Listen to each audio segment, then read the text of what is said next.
Hopefully you're not overwhelmed. We're going to be going over all these tools and panels over and over and over again as we work on projects throughout the course. You're going to, don't feel like you have to master each thing I go over here in a minute. Just take your time and we're going to go over it. I'm going to repeat a lot of things just to kind of be able to help you slowly move through everything and learn it. So what I've done is I've developed something a little bit new to teach Photoshop. I have not taught Photoshop this way before, but I do teach Adobe Illustrator, which is the next software we're going to learn, using a worksheet where we're going to have certain shapes we're going to recreate.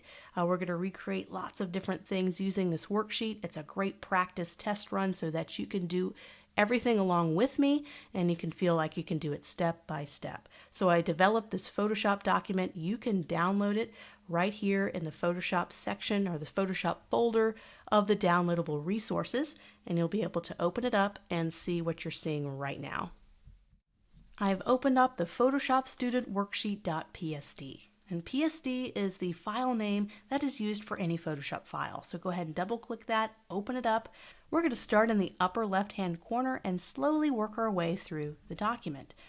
So I want to zoom in. There's no way I can read some of this text. I really want to zoom in. I have a laptop that has a trackpad that I can take my 2 fingers and easily zoom in and out.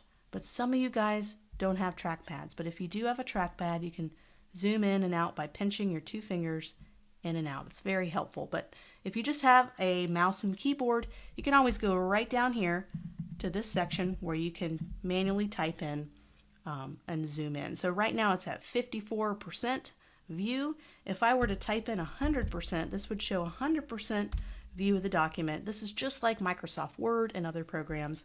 I think 100% works really well. What's great about this bottom area is you can see the document size as well. If you look down here, it's a 4,000 pixels by 5,000 pixels document at a 300 resolution. So it's kind of nice to be able to glance and see how big a photo is when you open it, when you look down in this area. So now that I have it typed in, just typed in 100 and press enter, I was able to zoom in. So let's go ahead and start. I'm just going to go all the way up to the top. You can either, I'm using my trackpad to kind of move around. But if you just had a mouse and a keyboard, you can just slide this up and down or slide this across to be able to kind of find and orient your position in the document. So using basic shape tools. So I'm going to go to our toolbar for this. We're going to go all the way down here. You see a little kind of a square. You're going to go ahead and click anything that has this little triangle at the bottom right. You're going to go ahead and click and hold, and you're going to get a drop-down menu. You're going to get more menu options. And we're going to go all the way down to the ellipse tool, and this is how you're going to be able to create circles. So I have the ellipse tool circled, and some students I've noticed have problems with certain tools not showing up on their toolbar. If you ever have this issue, go down to these 3 little dots right down here at the bottom. It says Edit Toolbar, and hold and just do Edit Toolbar. It's going to have this extra drop-down menu. And you can restore defaults if you want to restore to the default. Somehow you accidentally moved a tool or a tool got off the toolbar and got deleted. You can just restore your defaults.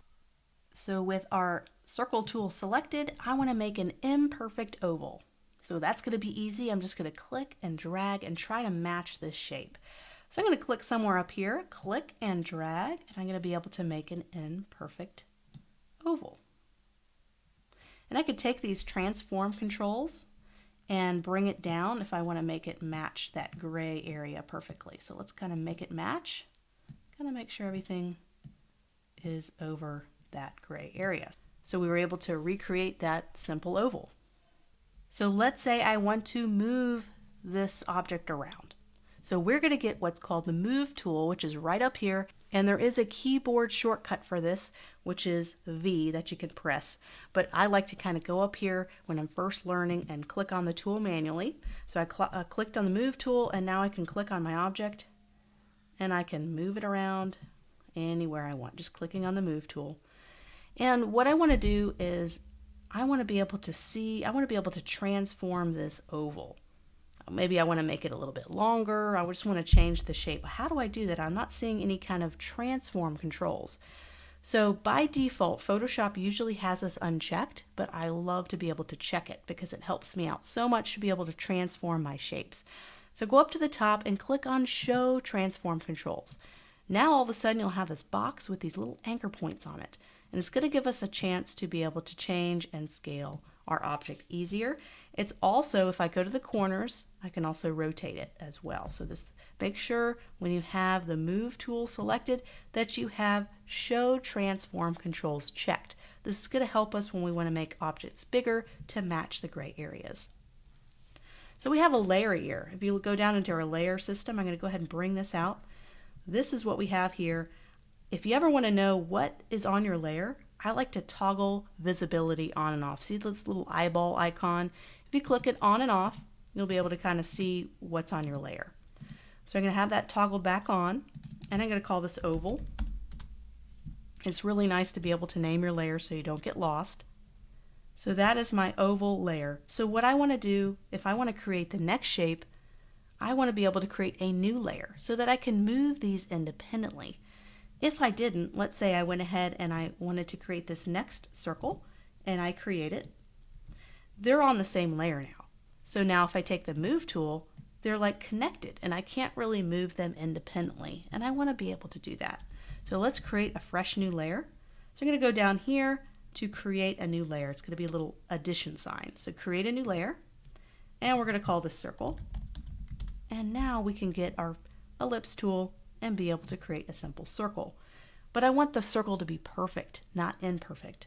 So there's a little trick. So let's say I don't do the trick and I just try to match this circle. Well, I can get kind of close, but it's not perfect. So what I'm going to do is I'm going to hold down the Shift key, click and drag, and when I hold down Shift and drag, it's going to be able to scale it dimensionally. And we'll do this a lot in Adobe Illustrator as well. But we're going to be able to scale this dimensionally and click on it. So let's say I want to be able to match it perfectly. What I can do is I can make this a little bit opaque or transparent so I can see what's going on behind the shape. I'm going to go down, I'm still in my layers panel, I'm going to go to opacity, and I'm just going to reduce this a little bit so I can kind of see what's underneath. It's going to let everything underneath through because this is now transparent. So I'm going to take my Move tool, or I can press V on my keyboard, and I can move and match it. And if I need to scale it, I can use my transform controls right here and be able to match it perfectly. Now I can go back and I can increase my opacity to full black. So we have two independent layers. We have a circle layer, we have an oval layer. So I want to move my oval, I will highlight my oval, get my Move tool, I can move him independently. I can select my circle, I can move him independently. And this is how layers work. And getting really comfortable with layers is something we're going to do. We're going to be creating projects that have 20 or more layers. So we're really going to get to practice layers a lot. But I find that having as many different layers helps with the flexibility. If I had these two connected, and let's say I just had these two layers connected, you know, I wouldn't be able to have as much freedom and overlapping and creating designs and creating artwork. So when in doubt, create a new layer. It always helps to have, you know, everything on different layers to be able to move things around with more freedom.